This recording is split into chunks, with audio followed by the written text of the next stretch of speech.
Hari Senin itu, Naya datang lebih pagi ke sekolah. Ia duduk sendiri di taman, sambil membuka sketchbook. Di halaman terakhir, ada coretan desain yang belum selesai. Poster lomba tingkat nasional, bertema, Mimpi Anak Negeri. Ia ingin ikut, tapi ragu. Aku cuma anak SMK biasa, gumamnya, pelan.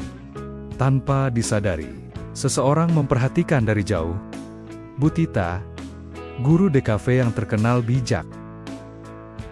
Saat jam istirahat, Bu Tita memanggil Naya ke ruang guru. Naya, Ibu, lihat kamu punya bakat luar biasa, ucapnya. Lembut. Naya menunduk, gugup. Tapi, Bu, saya belum pantas ikut lomba besar. Bu Tita menatapnya serius. Yang penting, bukan seberapa besar lombanya, tapi seberapa besar hatimu untuk mencoba. Sejak hari itu, Bu Tita mulai membimbing Naya sepulang sekolah. Mereka sering duduk bersama di ruang seni yang sepi. Desain itu bukan hanya gambar indah, kata Bu Tita, tapi juga perasaan yang kamu tuangkan.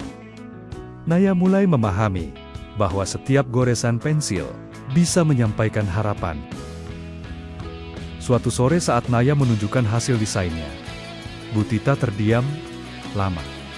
Gambar itu menampilkan seorang anak kecil, memegang buku di bawah cahaya matahari, dengan tulisan, Mimpi tak butuh asal-usul. Air mata Bu Tita hampir jatuh. Naya ini bukan cuma karya, ini pesan kehidupan. Namun, kabar tentang Naya ikut lomba cepat menyebar. Beberapa teman mulai berbisik, palingan kalah. Anak SMK mana bisa menang nasional?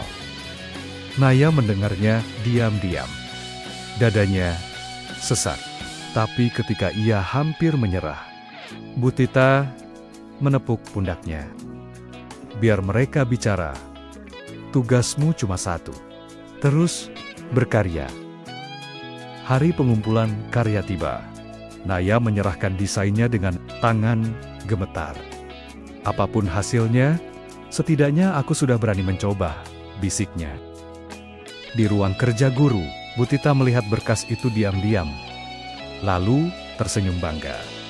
Anak ini punya cahaya yang jarang dimiliki siapapun. Malam itu, Bu Tita menatap langit, sambil memikirkan murid-muridnya. Ia tahu, tak semua anak berani bermimpi seterang Naya. Dalam hatinya, ia berdoa semoga dunia melihat cahaya dari anak ini. Seperti aku melihatnya hari ini.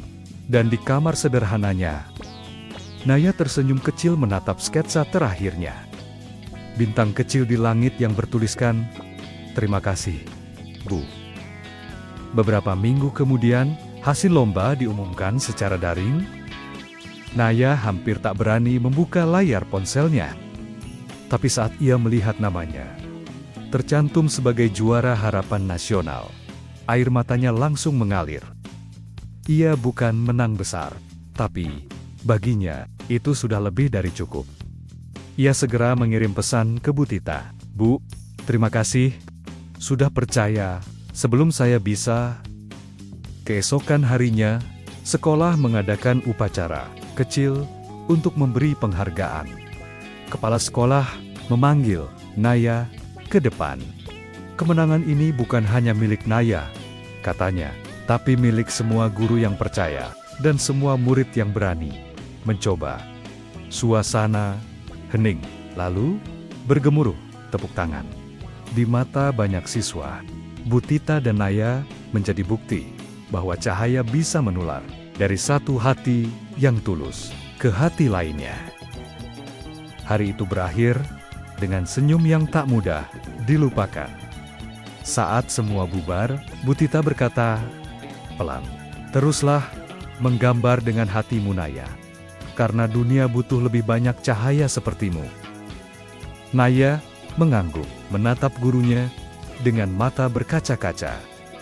Dalam hati ia berjanji, suatu hari nanti, ia akan menjadi seperti Bu Tita, guru yang melihat cahaya, bahkan saat dunia belum melihatnya.